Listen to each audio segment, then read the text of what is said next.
Philistine leaders, and Achish found favor with David and his men and allowed them to reside there and allowed them to become part of his kingdom. And eventually he even gave David and his men a town to live in, which was the town of Ziklag.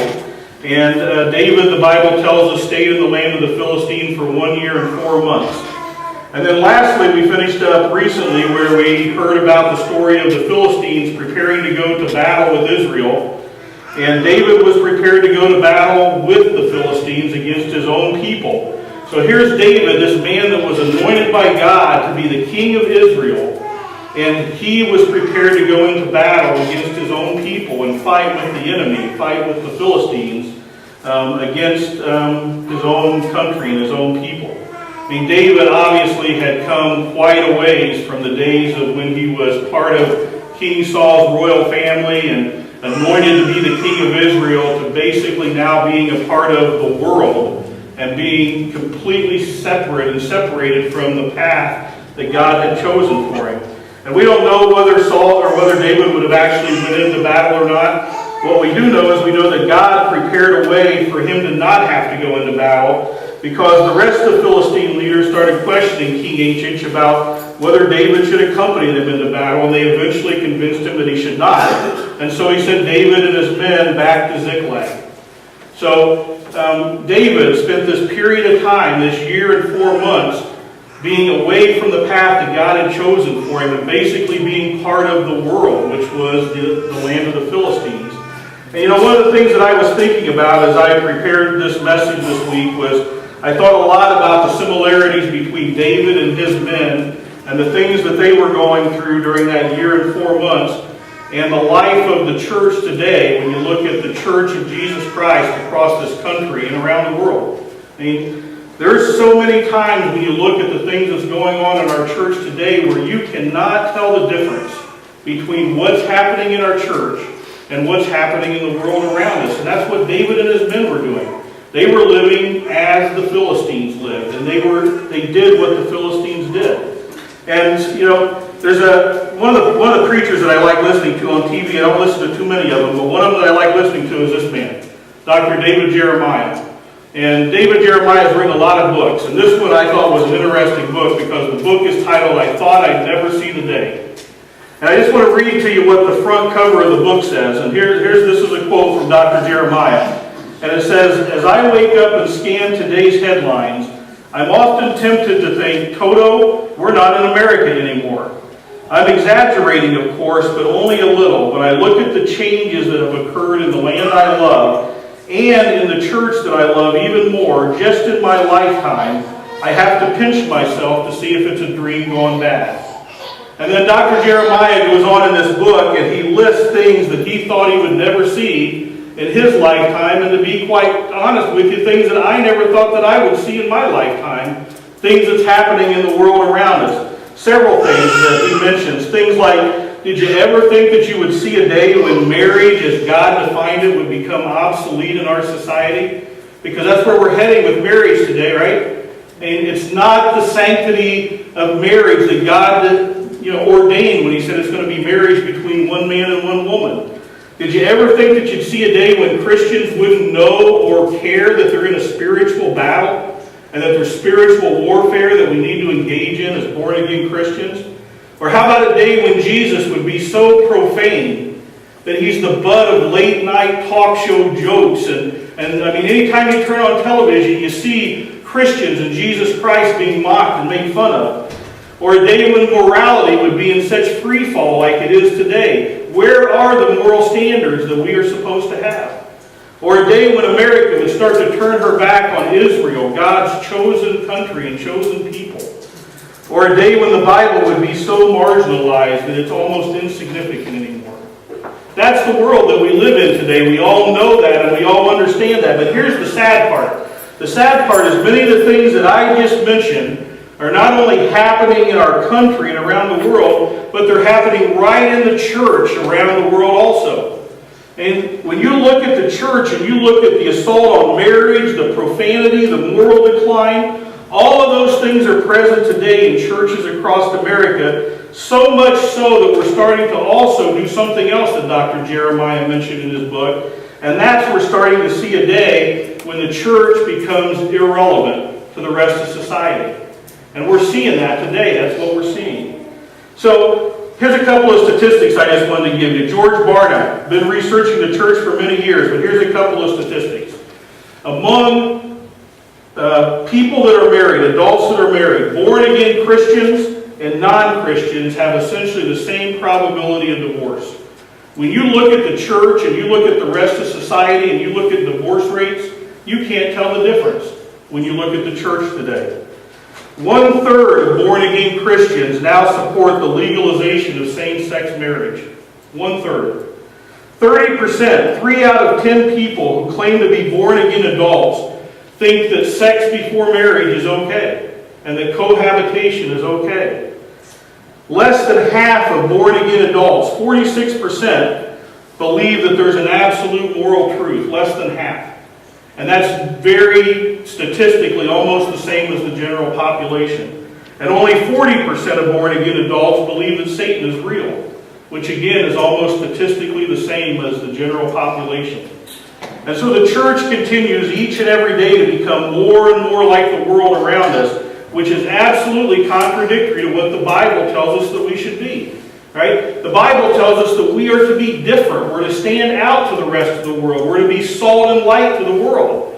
But instead we're like the world, and we're becoming more and more like that every single day, which is a strong parallel to where David and his men were at the point that I left off in my review just a few minutes ago. Because for all intents and purposes, David and his men were no different than the world. They were the enemy. They were residing and living like the enemy.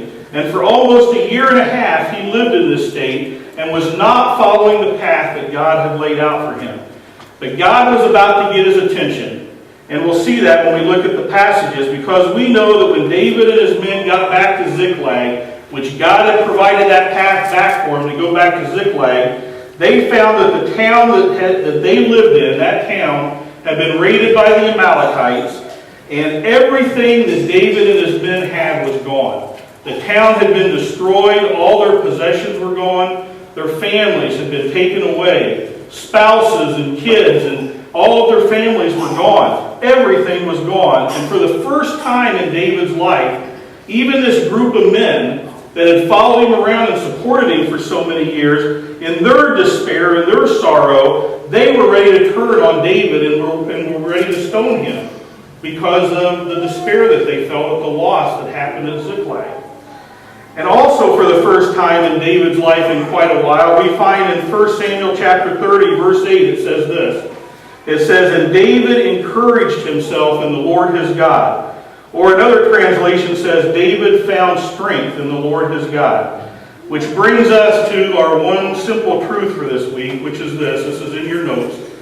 Change doesn't start until the cross enters. Change doesn't start until the cross enters. You see, just like David, we all can spend our lives running from God. We can spend our lives trying to make our own decisions. We can try and turn things around in our life based on our own knowledge and our own wisdom and our own strength. But you are not going to make a change that's permanent in your life until you encounter Jesus Christ and the work that he did on the cross for each one of us. You can try all of the things that the world has to offer. You can try reforming. You can try rehabilitation. You can try recommitment. You can try all of the things that the world offers. But until you put the finished work of the cross in your life, everything that you do is just a Band-Aid over an open wound, and it's not going to heal. It's not going to get better. It's only when you decide to get with Jesus, first in salvation by acknowledging the fact that you're a sinner and that God sent his son Jesus to die on the cross for your sins, and that the precious blood of Jesus was shed for each one of us, and by that death, burial, and resurrection of Jesus Christ, we all have the opportunity now to be saved. When you recognize salvation, and when Jesus starts working in your life in salvation, and then starts working in your life in sanctification, which is the daily process that you go through of allowing him to mold you into the image of his Son and becoming more and more like him, only then is your life going to start to be different. That's when things start changing in your life. And there's ways that you're going to know that you're different. Here's one of the ways. One of the ways that you know you're different is your words are changed. James 3:8 tells us, it says, the tongue can no man tame. It's an unruly evil full of deadly poison. It's one of the easiest traps as a Christian to fall into is the words that come out of our mouths. And the Bible warns us about that time and time again. But it's so easy to be like the world with the things that we say and the words that we speak.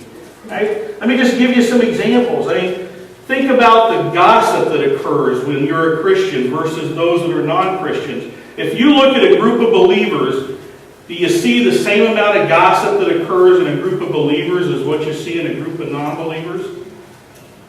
Then your words haven't changed. What about the words that you use to tear down other people and say negative things about other people as opposed to doing what the Bible tells us to do, which is to edify and build up each other? Are we different as a church with the words that we speak? What about the language that we use? When you look at a group of Christians versus a group of non-Christians and you listen to the conversations, are the words that come out of the Christians' mouths the same as what you hear from non-Christians?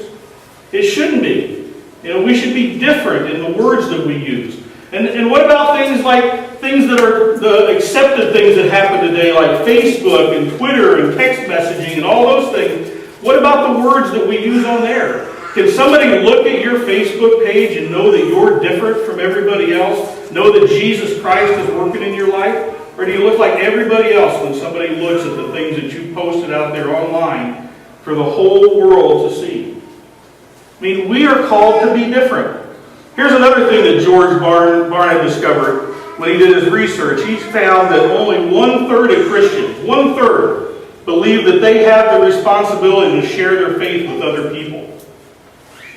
Are you sharing your faith with other people? Are you telling people the things that Jesus has done in your life? That's what makes us different from the rest of the world. That's how our words are different. Here's the second way you'll know you're different with Jesus. You'll know you're different because your actions are changed. There's a story about a drunk stumbles down upon a baptismal service one Sunday afternoon down by the river. He sees this baptismal service going on, so he proceeds to walk down into the water, and he stands right there next to the preacher. And the preacher turns to him, and he looks at the old drunk, and he says, "Mister, are you ready to find Jesus?" And the drunk looked back at the preacher, and he said, "Yes, preacher, I sure am." So the minister takes the drunk and dunks him under the water, pulls him right back up, and he says to him, "Have you found Jesus?" And the drunk says, "No, I did not." So the minister then dunks the fellow under a second time and holds him under for a little bit longer, and he brings him up and he says, "Now, brother, have you found Jesus?" And the drunk says, "No, I have not, Reverend." So now the pastor, he's a little disgusted, and so he dunks the drunk under the water for a third time. And he holds him under for at least 30 seconds this time. And when he brings him back up out of the water, he says to him in a really harsh tone, he says, "My God, man, have you found Jesus yet?" And the old drunk wipes his eyes and he looks at the preacher and he says, "Are you sure this is where he fell in?"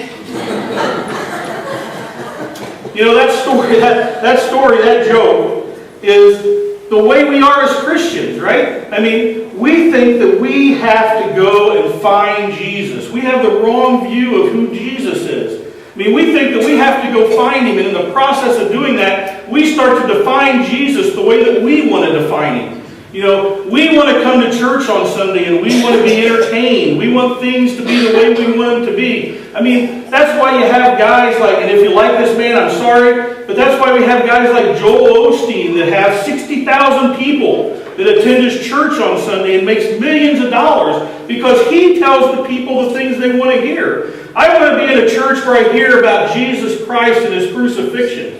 I want to hear about the gospel. That's what I want to hear. I don't want to hear the things that are going to tickle my ears and make me feel good. That's not what I want to hear when I go to church. The Bible tells us that as Christians, what we're supposed to do is we're supposed to surrender to Jesus. That's what we're supposed to do. James 4:7 tells us, submit ourselves to God. Romans 12:2 says, don't be conformed by the world, but be transformed by the renewing of your mind. And sadly, if you are the same person today as what you were before you had your salvation experience, then I think you need to go back and talk to God about that, because I'm not certain that you've actually been saved at that point. Right? We are supposed to be different. God changes us when we have that experience with Him. So the question is, have you truly surrendered? Have you truly given everything to the Lord? And is He Lord and Master of your life? Here's the third thing about how you're different with Jesus. And this is the main point that I wanted to talk about this morning. Your ministry's changed.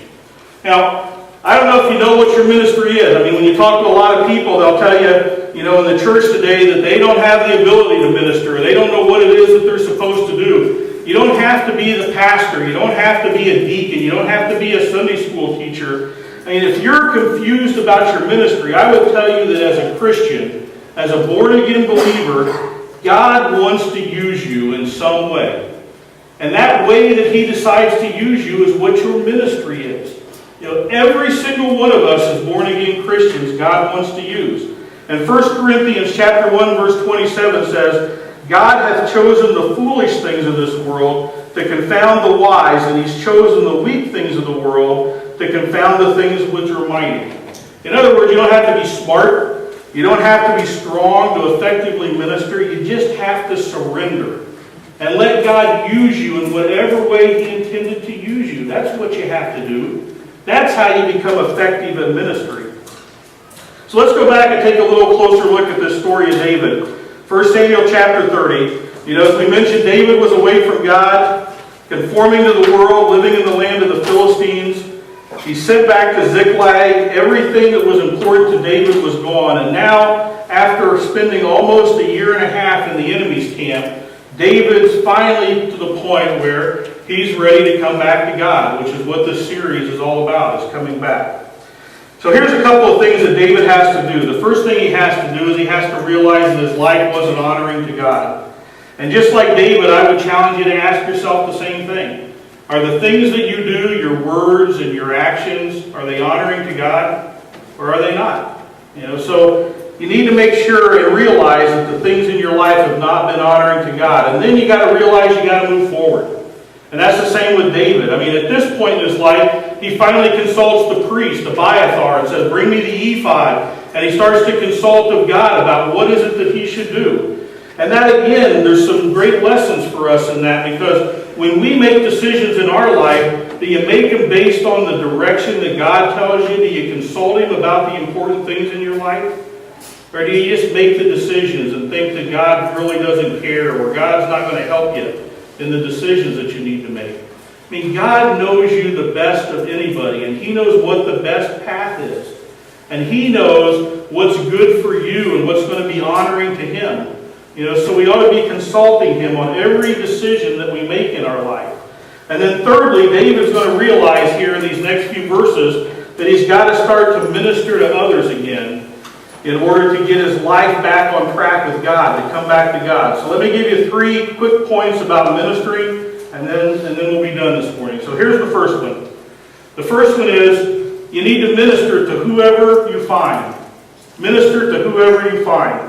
So take a look at our passage, 1 Samuel chapter 30, verse 11. Verse 11 says this, it says, and they found an Egyptian in the field, and brought him to David, and gave him bread, and he did eat. And they made him drink water, and they gave him a piece of a cake of figs, and 2 clusters of raisins. And when he had eaten, his spirit came again to him, for he had eaten no bread, nor drunk any water for 3 days and 3 nights.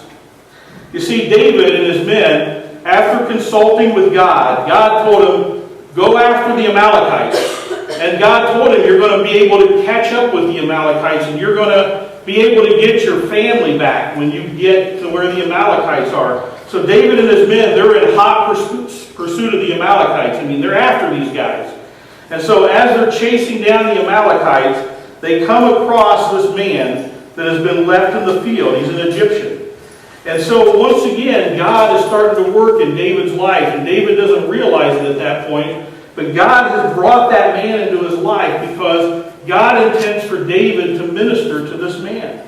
And the scripture makes it abundantly clear that this guy needed help. I mean, he hadn't had food or water for 3 days and 3 nights, which is about as long physically as a body can go without food and water. So he was on the verge of death. And so God brings this man to him in order for David to help him. And there's a couple of things about David when he encountered this guy. David doesn't let the man's race keep him from helping.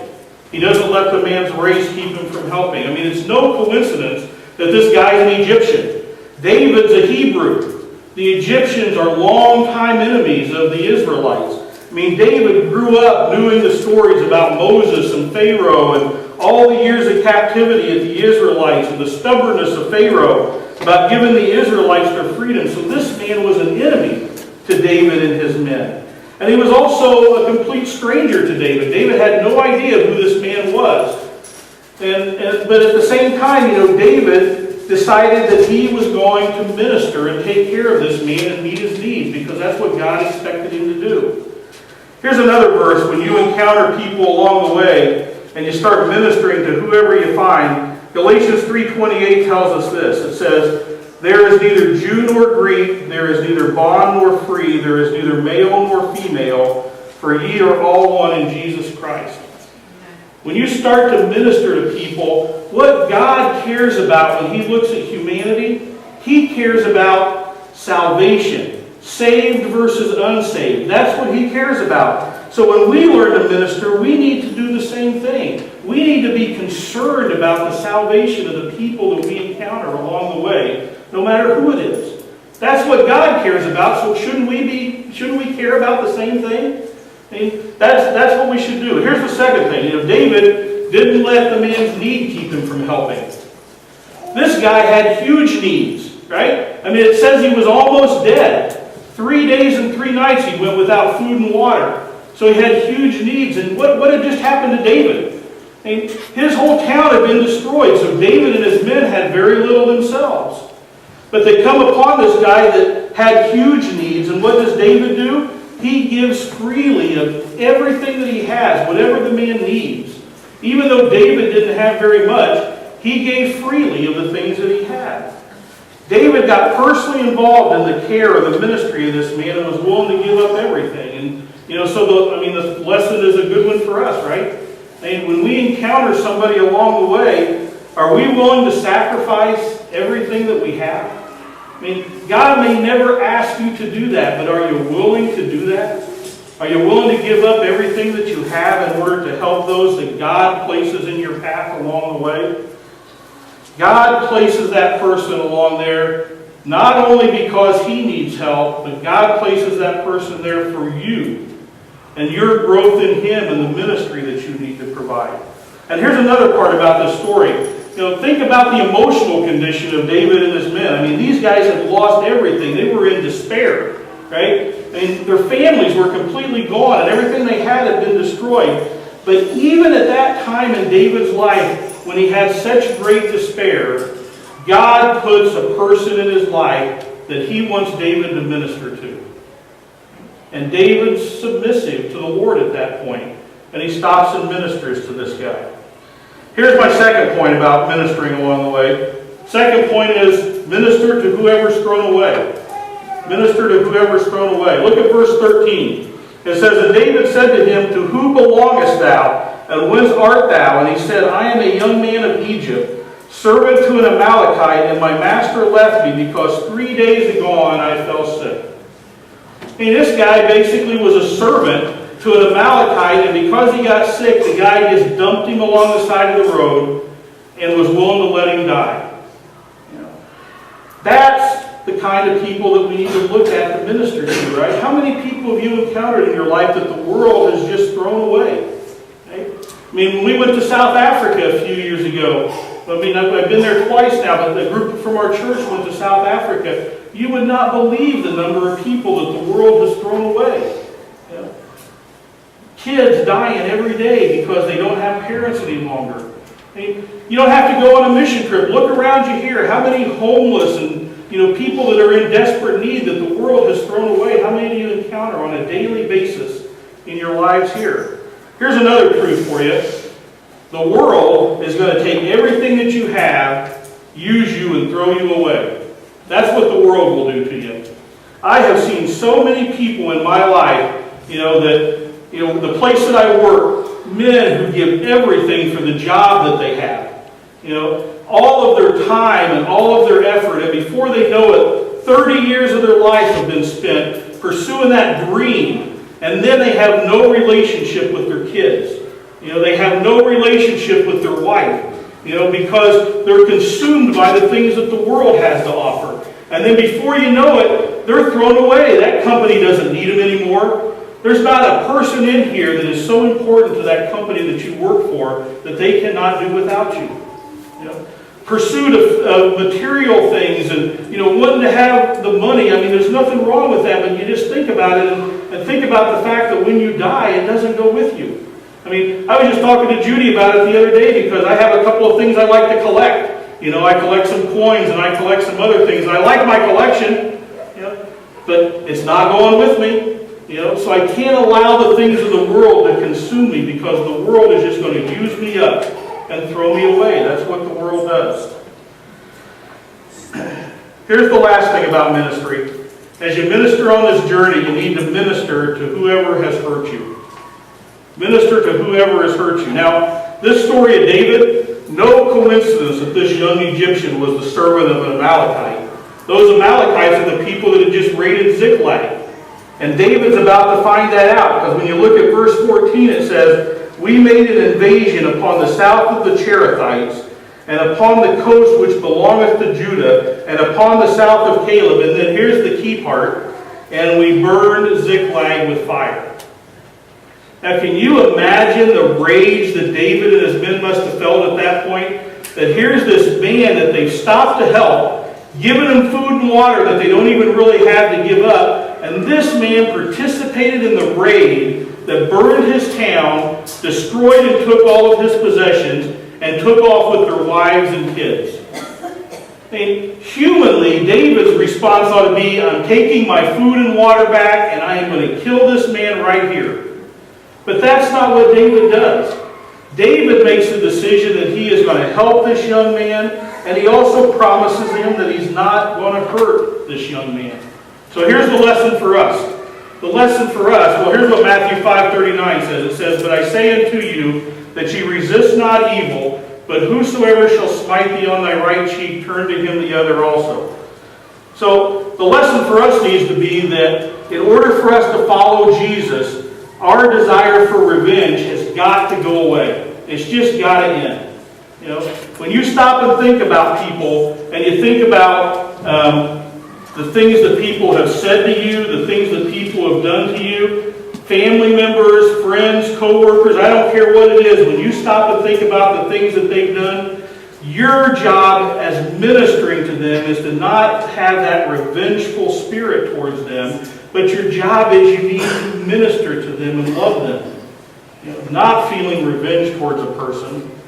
Now this verse, Matthew 5:39, just to be clear about the verse, this verse doesn't tell us that this verse is not talking about the physical threat of pain or physical pain. The verse intentionally uses the word smite.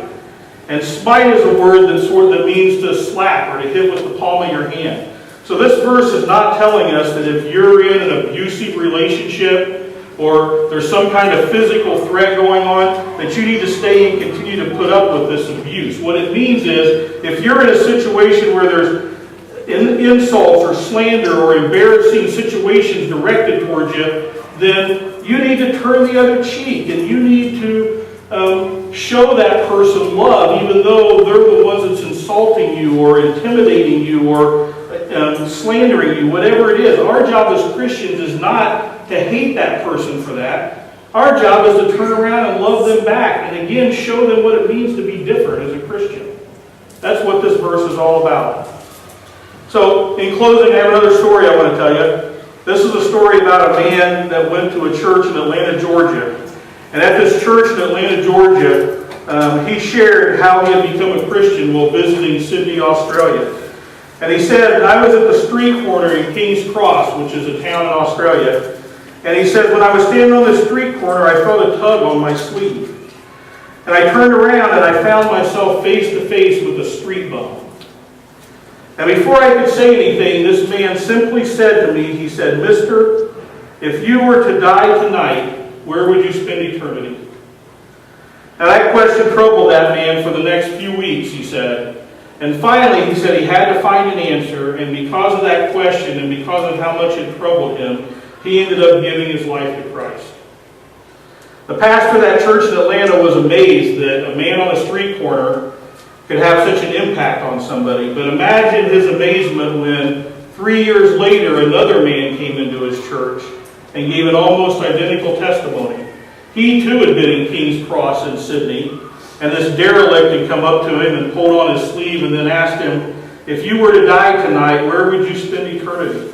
And this second man, also haunted by the street bum's question, eventually sought and found an answer with Jesus Christ and gave his life to Jesus. So shortly after he heard that second testimony, the pastor of that church in Atlanta had to be in Sydney for a missions conference. And on one of his nights off, he went to King's Cross to see if he could find the man who had been mentioned in his church by two different people. And pausing on a street corner to look for somebody that would be like the street bum that he heard about, he felt a tug on his jacket. And he turned around, and before the old man could say anything, the pastor blurted out, I know what you're going to ask me. You're going to ask me if I were to die tonight, where would I spend eternity? The man was stunned. He goes, how did you know that? He asked. And the pastor told him the whole story. And when he finished, the man started to cry. And he said to the pastor, he said, Mister, 10 years ago I gave my life to Jesus and I wanted to do something for him. But a man like me, a bum, a derelict, I can't do much of anything. So I decided that I was just going to hang out on this corner and ask people this simple question. And I've been doing that for 10 years now. And until tonight, this is the first time ever that I knew that it did anybody any good. You know, God calls us to minister. He calls us to minister. He calls us to minister to people that we encounter along the way, people that have hurt us, people that the world has thrown away. He does not tell us that we're going to be successful. We may never know until we get to heaven how successful that we've been in the ministry that God's laid out for us. But every single one of us have the responsibility to minister. Just like that street bum in Australia, every single one of us have that responsibility. So today I would ask you, are you conforming to the world? If you are, I think you need to talk to God about that and get that straightened up. And then the second thing is, where are you at with your ministry? Are you ministering the way that God wants you to minister? Let's close in prayer. Father,